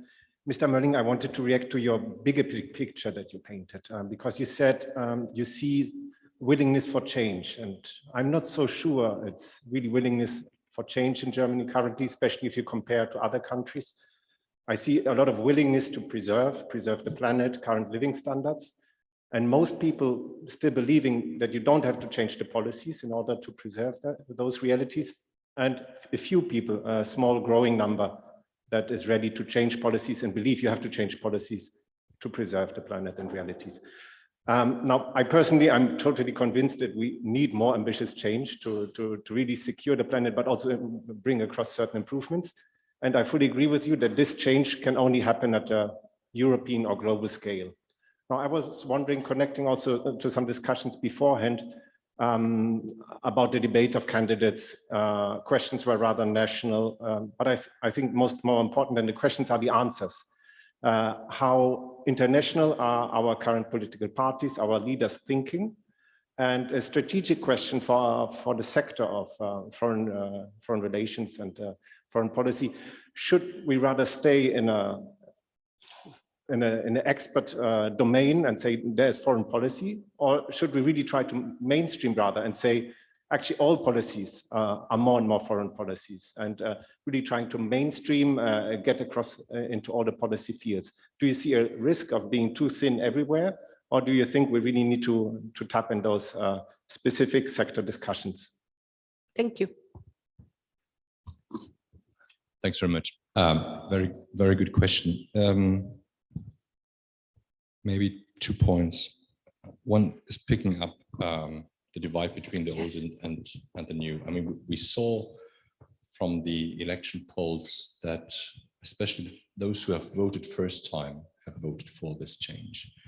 Now you can argue this doesn't matter to the current parliament and new government, but if you consider the survival of your party as something that is important and assume that climate change pressure will grow, then basically those who are kind of embodying the change currently will gain, because the big change between it was the group of 60 and older, 60 years and older, who basically make the kind of the preservation, the conservative, keeping structures, so to say, being structurally conservative. That was this age especially. And by biology, this will die out.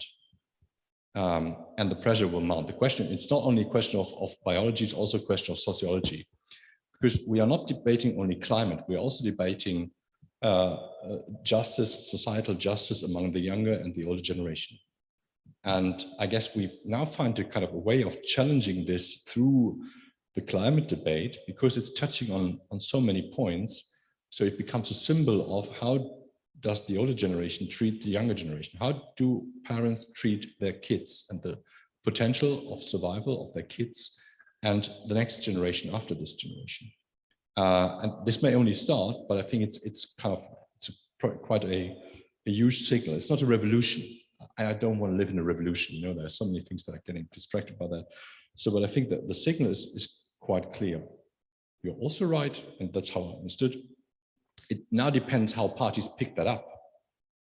And I'm one of the few possibly who have been very happy that we didn't discuss too many foreign and security policy issues, because the kind of the quality that may have come out of that may have just disclosed how much we still have to learn, or how much our decision makers in politics will still have to learn about the foreign policy world in there. So that's, and I guess coming to the last point, expert or mainstream, I guess that's something that is, there is no way of keeping this an expert discussion, because if you have a societal movement like on climate and others that may follow down that road, it becomes immediately politicized.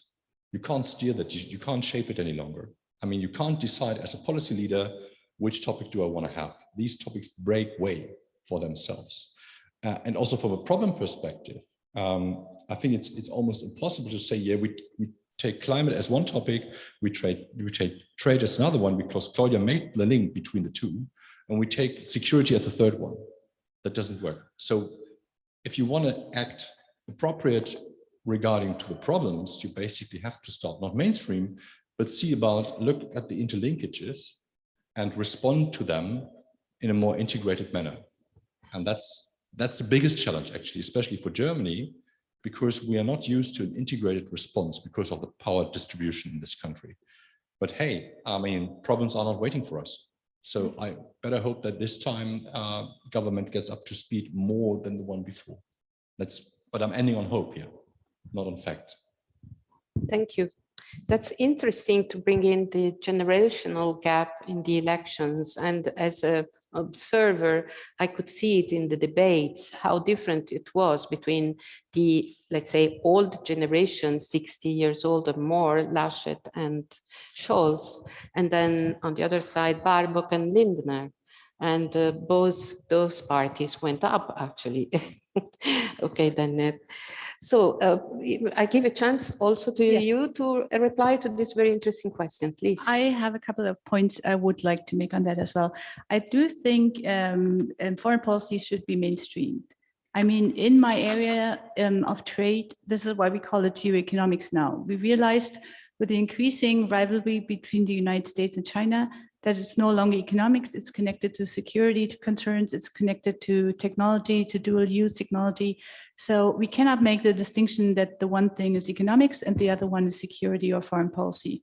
And this is why I do think it needs to be seen connected. You can't separate it anymore.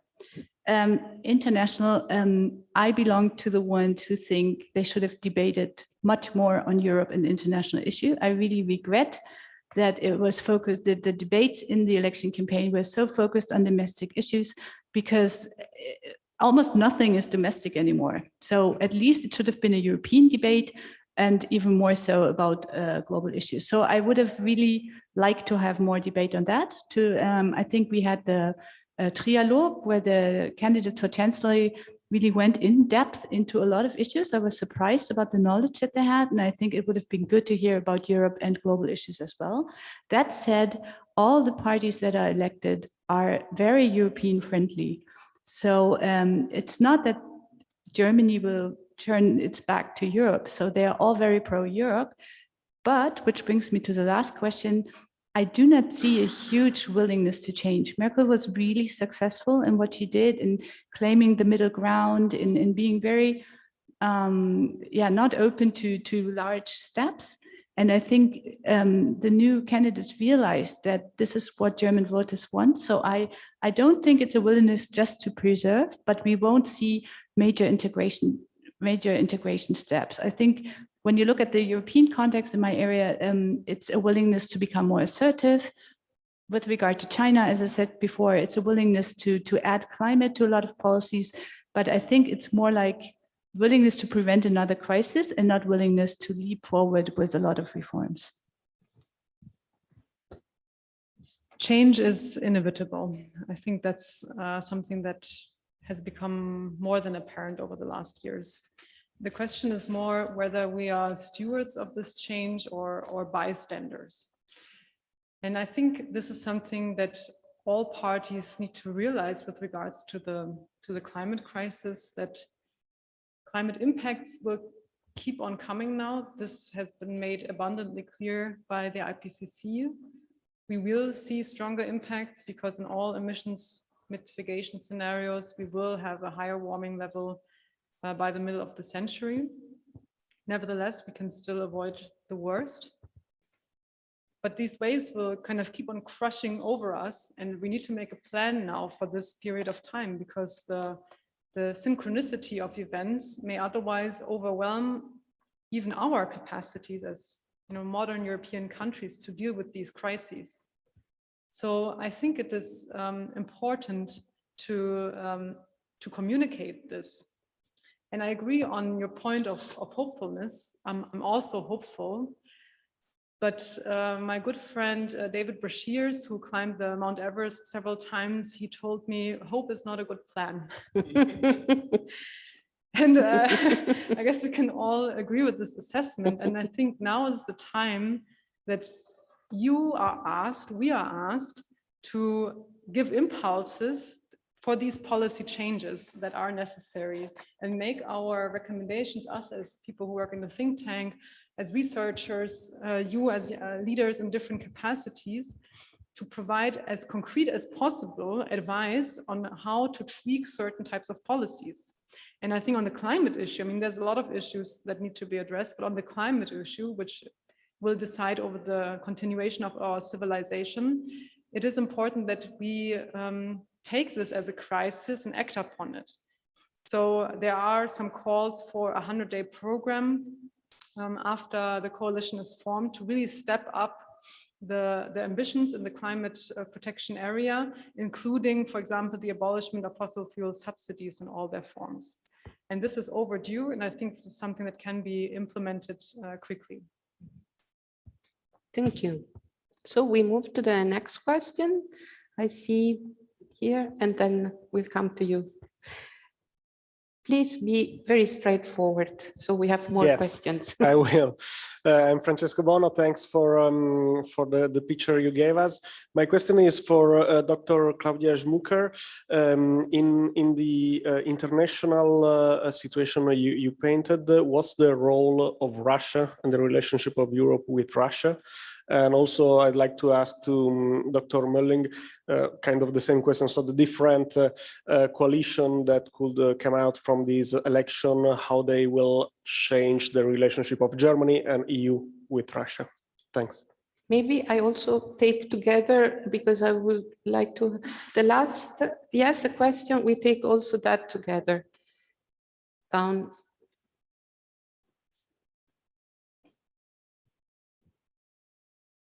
My name is Antonio Zotti. I'm here as a research fellow with HISP. My question is for Dr. Schmucker, and I'd love to ask her to get a little bit into a more detailed outlook about how the next government, however this may look like, how the next government can pursue simultaneously two of the three goals that you pointed out. That is, on the one hand, reinforcing the multilateral international trade regime, and on the other, go on with creating new bilateral free trade agreements. The two options, of course, have some degree of incompatibility, and so I'd love to see whether you can illuminate us about how to do that. Thank you. So we start from Dr. Mölling. Sorry, I forgot the microphone. The coalition options with regard to Russia. That's difficult to say, because now you're opening up, you would have to look even deeper into the machinery of the different parties and the political parties, or the parliamentary groups of the parties. And we don't know, especially for the Social Democrats, as to what extent their foreign policy team will transform. And that would be key on the Russia perspective, I guess, because the Greens have been very clear with regard to Russia and with regard to China, taking a principled approach and a rather tough approach towards these two. The Social Democrats have been also willing, at least in the last government and the last parliamentary group, to be very outspoken about China, but less so about Russia. And that makes kind of, there's a potential of a lesser tough policy, at least towards Russia. If you go for Jamaica with the Conservatives and the Greens, then I guess you could expect a tough, quite tough policy towards Russia, but a bigger question mark with regards to China, at least if you take the statements by Armin Laschet on China, which have been, I would say, lukewarm. And even if there is not about a direct, if this is not related to a direct bilateral policy of Germany towards China, it also gives an indication as to what extent Germany may block or support a reframing of an EU-China policy. But that's kind of, even me without being the crystal ball. Give over to Claudia. Yeah, thank you. So first to the role of Russia, when I look at the points that I mentioned, WTO reform or EU free trade agreement, Russia doesn't play a major role here. What we have with Russia is the majority is an energy partnership. So that's where Russia comes into place. That's where you have the discussion about Nord Stream 2 that you had with the United States or with other European member states. The two major parties, CDU and SPD, basically were in favor. We had lots of criticism from from other German parties. I think it's finished now, but I'm not an energy expert. But this is all about diversification of energy imports coming from Russia. The question, if I remember it correctly, was about WTO and free trade agreements. We also always have this discussion on multilateralism versus regionalism. The WTO, as I said, is in crisis. We don't have any major trade agreement or any major multilateral agreement coming out of the WTO since its creation, and even the fisheries negotiations that were supposed to be finished also as part of the SDGs last year sort of didn't come to an end. So we have the WTO, which is deadlocked, and this is why the European Union is looking for advanced free trade agreement that address issues that are really relevant for European companies.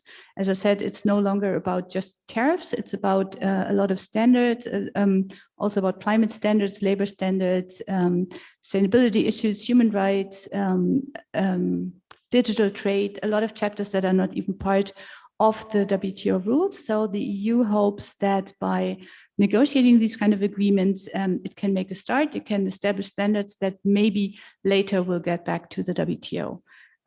What countries like the European Union and others are doing, they are negotiating these kind of plurilateral agreements. That's like a coalition of willing countries that are WTO members. It's like the third way that they try to pursue, because we do not get the consensus of all 164 WTO member states. And here we have some progress on digital trade.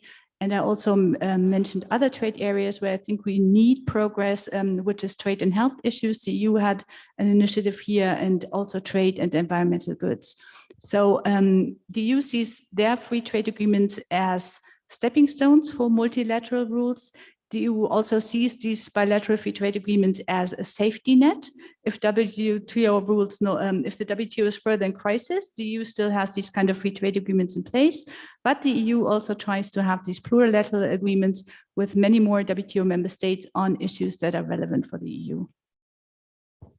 Would you like to comment? Maybe just one comment on the trade relationship with Russia. I think as we become more independent from fossil fuels, including gas, which will eventually have to happen, then the question becomes, what are other projects with Russia that the European Union, Germany can engage in? And with regards to the Nord Stream 2 pipeline, can this pipeline also be used for something else if it is completed? Okay.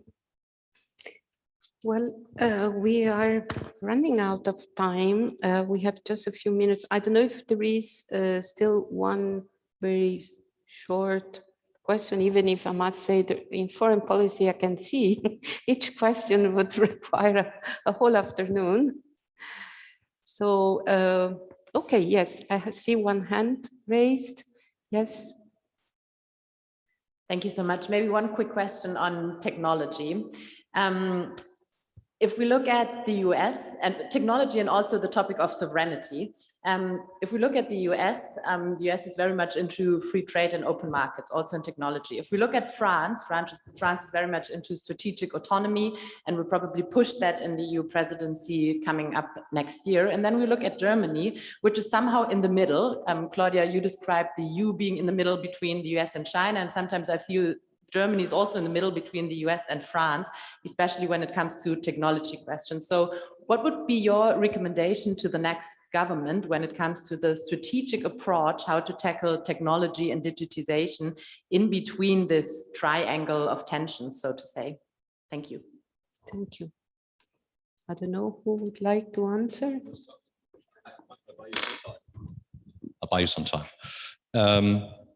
Very good question, Laura. Thank you. I think we shouldn't repeat the kind of the idea that we can either have a third way or try to have an equidistance between the US and the Americans.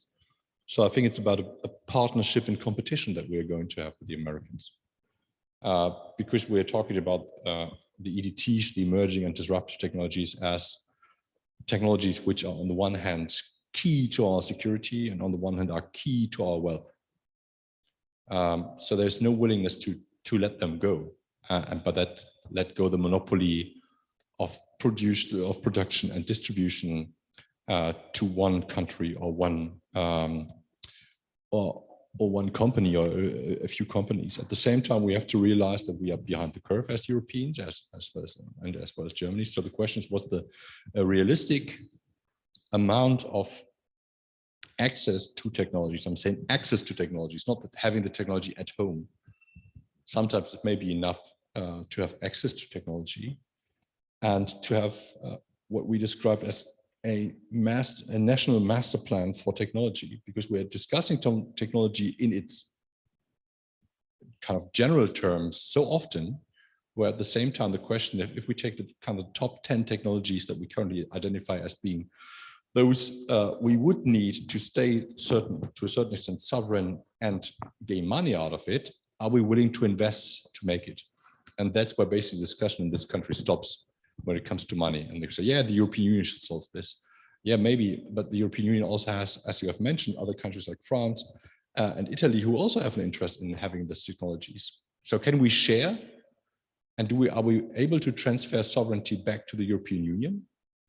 An old concept that hasn't worked over the last years, but maybe that's the only opportunity to have that. And that's maybe kind of the similar to the climate thing. If you realize that you can't do it nationally, you basically see that change is inevitable. And the question is, can you steer the change? Can you shape this change, or do you just let it happen by a structurally conservative approach that Germany has so often to its different policy areas? So back to the US question, I think it's something where we still have to watch what the US is doing and how it strategically acts in economics. But at the same time, I guess it's still the better partner, not the best, but the better partner compared to the Chinese, just realizing also the partnerships or partners are limitedly available. So I start. Thank you for the interesting question. I do not think the US wants an open technology market anymore.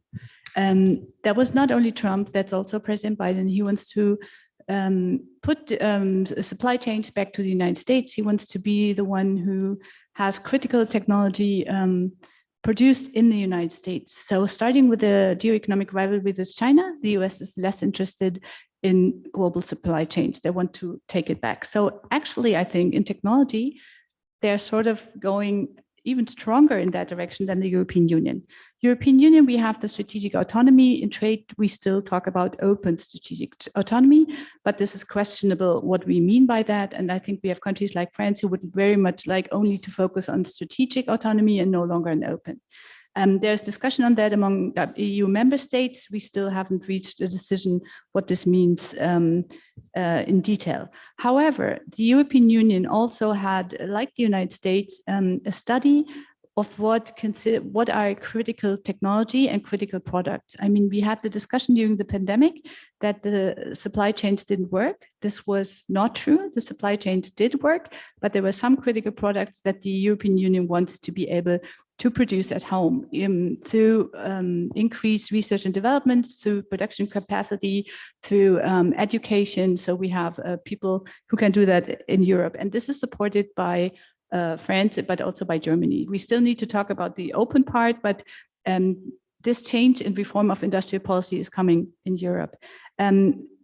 As we know, we cannot produce everything by ourselves. I think the first step is the alliance with the United States. We have the Trade and Tech Council, I mentioned that's coming up on Wednesday, where we do hope to find common standards on future technology, such as AI and others, to be able to produce in a larger market and not only in Europe. And I think also the ideal forum is the G7 forum, where they also had in their previous statement that they want to share technology among like-minded countries or among democratic countries. So this would be the broader picture rather than just trying to produce everything in Europe.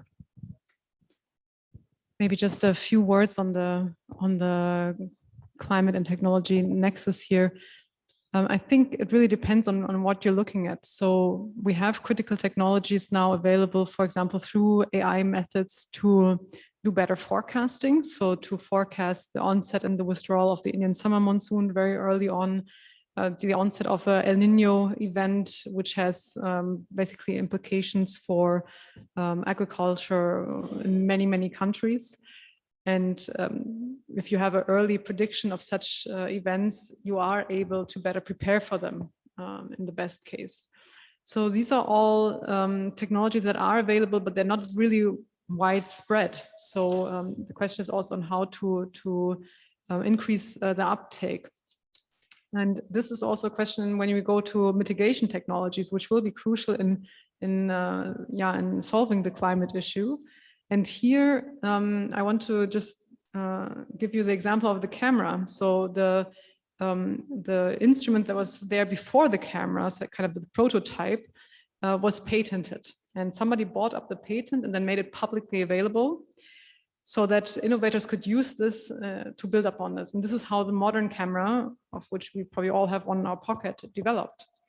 So I think it's the way we have to address the climate problem and its nexus with technology is to change our mindset, because we will not solve it in the same way we have got into the problem, which is with a complete overexploitation of resources and also very much a focus only on competition, competitive advantages. Because if in Germany we are able to hold patents and also to have competitive advantages compared to other countries, it will not help us if half the world is underwater. So this means we have to find new ways of cooperating, new ways of inducing innovation, and new ways of building up our industries in a rapidly changing world. Thank you. Unfortunately, I must say our time is over because this is a very interesting discussion and debate, and we touched so much wide range of issues and topics, and the time is over. But I must say, as a journalist, as I report on Germany, as here we have Germany and Italy together, what we are expecting from these elections is that somehow Germany will have a role more active as a leadership in some of the sectors where we see in Europe that you are advanced. And for example, that is for sure climate, but also technology, your special relations with China, with US. And as a journalist, I specialize in finance. And I must say that when I report about Germany, it is not because Germany is pushing forward, but maybe is pulling a little bit the brakes on common debt, for example, but also on the banking union. Now, I know all the reasons why this has been happening, and we'll see whether there will be changes in that direction after with the new government. But certainly on other areas, as you said, it's not only economics. I like when someone said this. Yes, it's all intertwined, it's all connected, and we expect a little bit of push of leadership from Germany after the elections. So I thank you, the experts. I told you it was going to be an expert discussion, and it was. Thank you very much for being with us. I'm sure you have very busy days these days, and so really welcome, and thank you very much for being in presence here. And now I think it's no crisis on lunch.